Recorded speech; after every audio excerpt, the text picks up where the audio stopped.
नमस्कार दोस्तों, मैं अंकिता स्वागत करती हूँ आप सबका। और हमारा आज का विषय है सर्विक्स कैंसर। और इस इम्पोर्टेंट विषय पर हमें जानकारी देने के लिए हमारे साथ आज मौजूद हैं doctor Nalini Gupta. Welcome doctor. Thank you. तो चलिए दोस्तों, शुरू करते हैं डॉक्टर नलिनी के साथ आज की बातचीत का सिलसिला सर्विक्स कैंसर पर। मैम, ये सर्विक्स कैंसर क्या होता है? सर्विक्स एक्चुअली यूट्रस का एक नैरो पार्ट है, जैसे हम हिंदी में पंजाबी में बोल देते हैं यूट्रस का मुंह होता है। और इंडिया में सर्विक्स कैंसर बहुत कॉमन है, मतलब फीमेल्स में ब्रेस्ट के बाद सर्विक्स सेकंड कॉमन ट्यूमर पाया जाता है। तो ये यूट्रस का एक मतलब नैरो पार्ट है जो वेजाइना में आता है, उसको सर्विक्स बोलते हैं। उसमें एबनॉर्मल ग्रोथ हो सेल्स की, तो उसको सर्वाइकल कैंसर कहते हैं। तो मैम, ये जो कैंसर है आपने बताया कि ये लेडीज में बहुत ही कॉमन है। yes. तो मैम, ये कौन से एज ग्रुप में सबसे ज्यादा कॉमन है? मीन्स अदरवाइज जब कैंसर डेवलप हो जाता है वो तो 45-55 वाले एज में मैक्सिमम होता है। बट कैंसर से पहले भी कुछ स्टेजेस ऐसी हैं जो हम टेस्ट करके पता कर सकते हैं कि इस पेशेंट को मे बी 5 साल बाद 10 साल बाद कैंसर होने के चांस है। तो इसलिए इस कैंसर के लिए स्क्रीनिंग करते हैं हम। Age group is like 45 to 55-60 years की एज की लेडीज़ को ये कैंसर पाया जाता है। तो मैम, ये कैंसर ऐसा है जिसकी जड़ें बहुत पहले से ही मिलनी शुरू हो जाती है और बहुत पहले से पता चल सकता है कि अगर उनको ये कैंसर हो सकता है या नहीं। हाँ। तो मैम, ये जो सर्विक्स कैंसर है इसके क्या क्या सिम्टम्स यानी लक्षण हैं? बहुत अर्ली स्टेज में ये भी हो सकता है कि पेशेंट को कैंसर है और उसको कोई सिम्टम नहीं। इसलिए हम कहते हैं कि एसिम्टोमेटिक फीमेल्स जिनको कोई प्रॉब्लम नहीं है, they should also come for screening. बढ़ जाता है कैंसर, आगे पीछे फैल गया है, वेजाइना में चला गया है, ब्लैडर में चला गया है, तब इसके सिम्टम्स डिफरेंट होने शुरू हो जाते हैं। लाइक कोई भी एबनॉर्मल वेजाइनल ब्लीडिंग,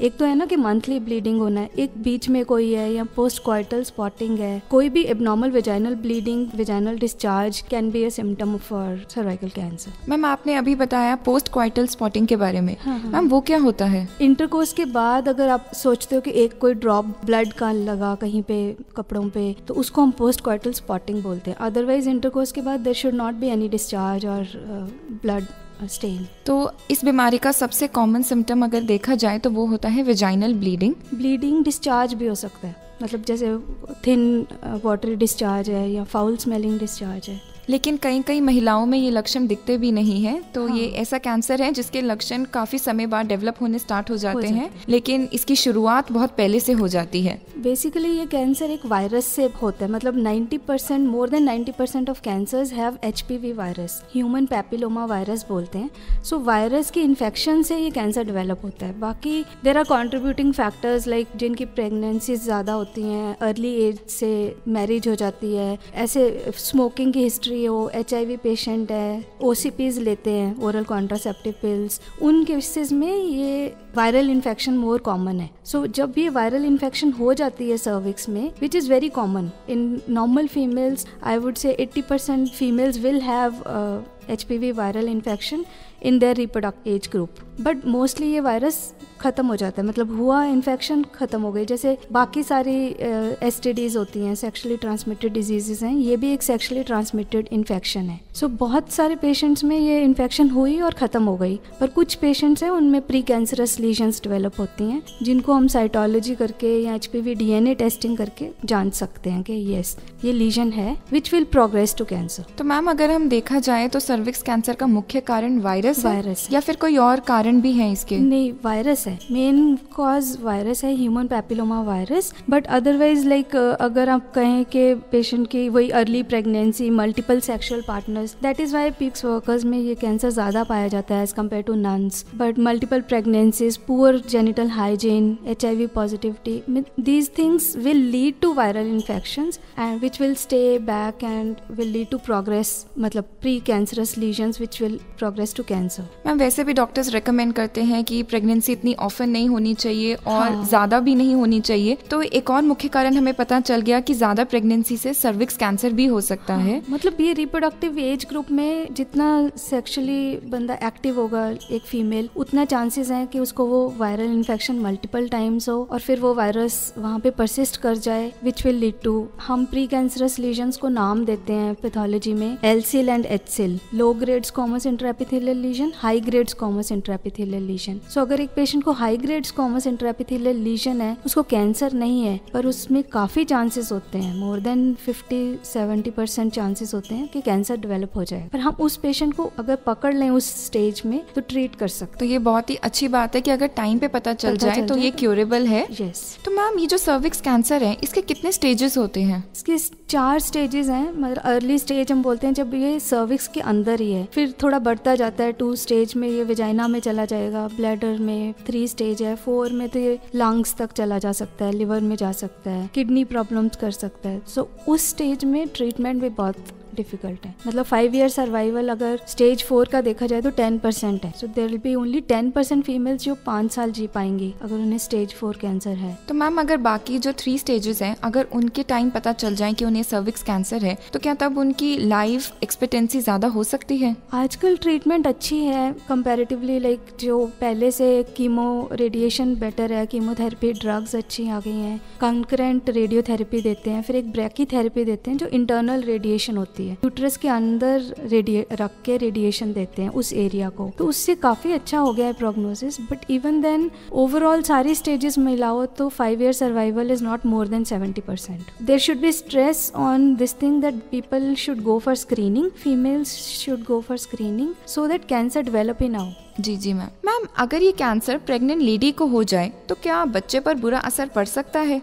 बच्चे पर एज सच जैसे कोई और इन्फेक्शन होती है और बच्चे में जा सकती है, HIV की तरह नहीं जाता, तो ऐसा नहीं है कि अगर HPV वायरस या कैंसर सर्विक्स का यहाँ पे है तो बच्चे में चला जाएगा। बट अगर प्रेगनेंसी में एक कैंसर डिटेक्ट होता है तो ट्रीट करना है नहीं करना, there are lot of other problems. So अगर कीमोथेरेपी देनी है तो कीमोथेरेपी के इल इफेक्ट्स हो सकते हैं बच्चे पे। I would say out of 10,000 pregnant ladies there are only 1 to 2% who will have cervical cancer. So it's not very common to have a cervical cancer in a pregnant lady, but अगर है तो उसको treat करने में जो complications आती हैं उसका इफेक्ट हो सकता है बच्चे पे। वैसे कोई बुरा असर नहीं हो सकता, लेकिन जो ट्रीटमेंट के दौरान असर होता है माँ के शरीर पर, वो बच्चे पर असर छोड़ सकता है। मैम डॉक्टर को कब कंसल्ट करना चाहिए? मैं तो ये कहूँगी कि रिप्रोडक्टिव एज ग्रुप जब स्टार्ट होता है 25 ईयर्स की एज ऑनवर्ड्स, हर एक लेडी को डॉक्टर के पास जाना चाहिए स्क्रीनिंग के लिए। तो स्क्रीनिंग के 2-3-4 मेथड्स हैं, वो डॉक्टर पे डिपेंड करता है, आपके रिसोर्सेज पे डिपेंड करता है आप कहाँ जा रहे हो।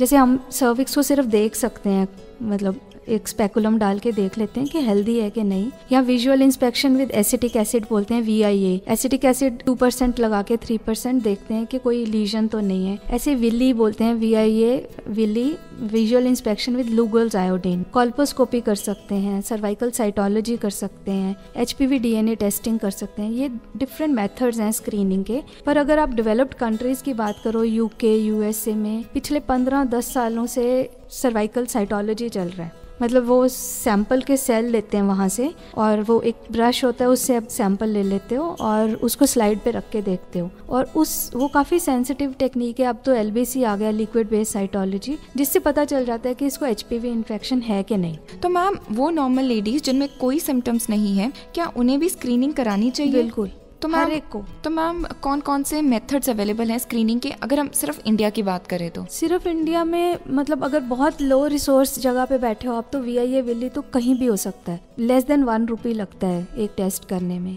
सर्वाइकल साइटोलॉजी में एक पैथोलॉजिस्ट की ज़रूरत पड़ती है, लिक्विड बेस्ड साइटोलॉजी थोड़ा कॉस्टली है, बट ये सारे टेस्ट अवेलेबल हैं। PGI में हम सर्वाइकल साइटोलॉजी कर रहे हैं, DNA टेस्टिंग कर रहे हैं HPV के लिए, कॉल्पोस्कोपी करते हैं, बायोप्सीज लेते हैं, और हम देखते हैं कि पेशेंट जिनको कोई सिम्टम नहीं होता, कभी पता भी नहीं होता कि हमें सर्वाइकल कैंसर हो सकता है, हम उनको उन स्टेजेस पे पकड़ते हैं, डिटेक्ट करते हैं और ट्रीट करते हैं। Means it's like saving a life. एक बार कैंसर डेवलप हो जाता है, देयर आर अदर कॉम्प्लिकेशंस, उसको ट्रीट कैसे करना है, क्या स्टेजिंग है, PET कराओगे, CT कराओगे, मतलब कैंसर की ट्रीटमेंट स्टार्ट हो जाएगी। ये एक कैंसर है जिसको हम पहले डिटेक्ट कर सकते हैं, ट्रीट कर सकते हैं। मैम आपने हमें स्क्रीनिंग के बारे में बताया, कैसे स्क्रीनिंग कर सकते हैं, कैसे उसे डिटेक्ट कर सकते हैं स्क्रीनिंग की मदद से। तो मैम क्या कोई वैक्सीनेशन या फिर कोई वैक्सीन ऐसी है जो अवेलेबल है जो इस कैंसर को प्रिवेंट कर सके? हाँ है, HPV DNA करता है कैंसर, तो HPV वैक्सीन अवेलेबल है। 2-3 तरह के वैक्सीन अवेलेबल हैं। एक सिर्फ 2 HPV टाइप्स को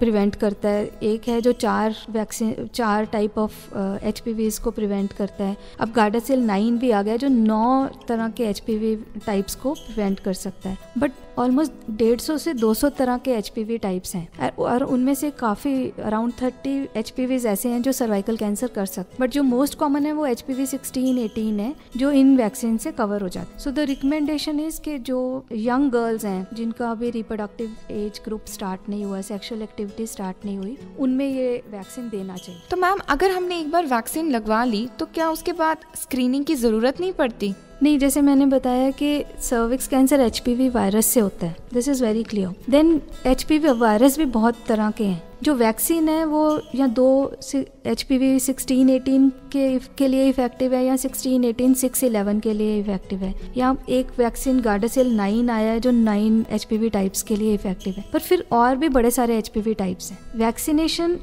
एटलीस्ट UK USA में, ऑस्ट्रेलिया में they are very active, is mandatory. बट इंडिया में वैसा वाला थिंग नहीं है अभी, मतलब there was some controversies, vaccine नहीं चल पाया। बट प्राइवेट प्रैक्टिस में there are lot of females who are going for vaccine. So unmarried girls में हमने वैक्सीन लगा दिया, उसके बाद भी जब आपका सेक्सुअल एक्टिविटी स्टार्ट हो जाता है, आप एक 25 साल की एज से ऊपर हो, तो आपको स्क्रीनिंग के लिए जाना ही जाना है। जी मैम, तो ये बहुत ज़्यादा ज़रूरी है स्क्रीनिंग। Yes. मैम ये सर्विक्स कैंसर के साथ कौन कौन सी कॉम्प्लिकेशंस जुड़ी होती हैं? सो कॉम्प्लिकेशंस वही, मतलब जैसे सर्विक्स कैंसर की स्टेज पे डिपेंड करेगा। अगर स्टेज 1 है तो वो सर्विक्स के बीच, मतलब यूट्रस के अंदर ही है। फिर अगर स्टेज 2 है या उससे बढ़ गया है तो यूरेटर को इन्वॉल्व कर सकता है, ब्लैडर तक जा सकता है, उधर किडनी इफेक्ट हो सकती है, और बहुत हायर स्टेजेस में ये लंग और लिवर में भी मेटास्टेसिस हो जाता है, लिम्फ नोड्स इन्वॉल्व हो जाती हैं। तो उस स्टेज में सर्वाइवल और डिक्रीज कर जाए। तो मैम ये जो कैंसर है इसका असर सिर्फ एक बॉडी के पार्ट पे नहीं होता,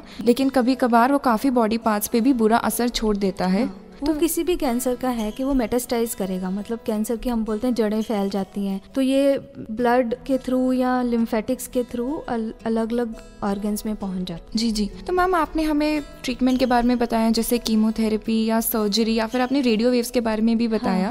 मैम क्या इनके अलावा और कोई ट्रीटमेंट अवेलेबल है? मतलब जैसे अगर कैंसर डेवलप नहीं हुआ और सिर्फ HCL है, एक प्री कैंसरस लीजन है, उसको हम लूप या लीप कहते हैं या कोन बायोप्सी कहते हैं। एक कोन की तरह का एरिया निकाल देते हैं जो यहाँ पे ट्रांसफॉर्मेशन जोन होता है जहाँ से कैंसर डेवलप करता है। बट अगर वो कैंसर डेवलप हो गया है तो स्टेज 1 में सर्जरी करते हैं और लिम्फेडेनेक्टमी करते हैं, लिम्फ नोड्स निकालते हैं उसके आसपास की। और अगर स्टेज 2-3 है तो कंकरेंट रेडियो कीमोथेरेपी करते, मतलब कीमोथेरेपी की ड्रग्स देते हैं और साथ में बिजलियाँ लगती हैं। और फिर ब्रैकीथेरेपी होती है जो यूट्रस के अंदर एक वो रखते हैं जिससे वो रेडिएशन देते हैं। जी। तो मैम क्या इस ट्रीटमेंट के बाद फुल रिकवरी पॉसिबल है? फुल रिकवरी मीन्स एक कैंसर तो है ही है ना, आप कहो कि स्टेज 2-3-4 में सर्वाइवल कम होता जाए। सो अगर 5 ईयर सर्वाइवल मैंने 70% बोला है, तो अगर स्टेज 4 है तो उसका 10% ही होगा। सो 10% of females will be alive after 5 years of. जैसे मैम स्टेज बढ़ते जाएंगे लाइफ एक्सपेक्टेंसी कम होती जाएगी, तो जितनी जल्दी हो सके डिटेक्ट करना चाहिए और स्क्रीनिंग के लिए जाना चाहिए। हाँ, स्क्रीनिंग के लिए जाना चाहिए ताकि कैंसर डेवलप ही ना हो। It is a preventable cancer. Ma'am आपने हमें स्क्रीनिंग के बारे में बहुत कुछ बताया कि बहुत ज़्यादा ज़रूरी है।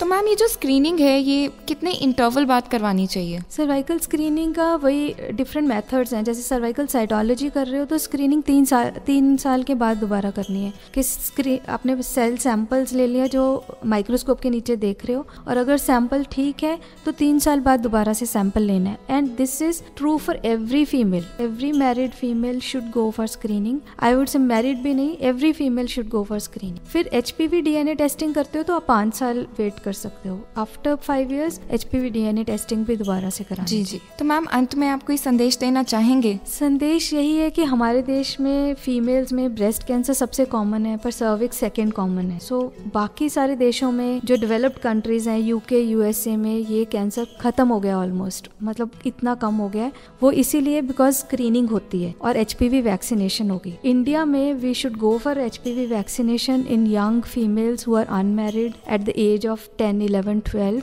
और एक बार आपकी मैरिज हो जाती है after 25 they should go for screening. इसमें कोई वो नहीं है कि आपको सिम्टम्स आए तभी आप गायनेकोलॉजिस्ट के पास जाओ। ये हर एक फीमेल को, एसिम्प्टोमेटिक फीमेल को भी जाना चाहिए ताकि ये कैंसर हो ही ना। मतलब this message should go far that this is a preventable cancer. जी। तो दोस्तों, अगर आपको इनके सिम्टम्स नहीं हैं जो हमें मैम से पता चले, जो सबसे कॉमन होता है वेजाइनल ब्लीडिंग, अगर आपको कोई सिम्टम नहीं है उसके बावजूद भी आपको गायनेकोलॉजिस्ट के पास डेफिनेटली जाना चाहिए। अपना ट्रीटमेंट, भले वो आपको बताएंगे कि आपको ट्रीटमेंट की ज़रूरत है या नहीं, लेकिन आपको डिटेक्ट ज़रूर करवाना चाहिए और स्क्रीनिंग हर 3 साल बाद करवानी चाहिए ताकि आप इस कैंसर से बच सके, आप और आपका परिवार सब खुशहाल रह सके। थैंक यू मैम, अपने बिजी स्केड्यूल से टाइम निकालने के लिए और हमारे लिसनर्स के साथ इतनी मच नीडेड इन्फॉर्मेशन शेयर करने के लिए। मुझे पूरी उम्मीद है कि हमारे श्रोताओं को उनके सारे सवालों के जवाब मिल गए होंगे। इसी उम्मीद के साथ मैं अंकिता आप सब से इजाजत चाहूंगी।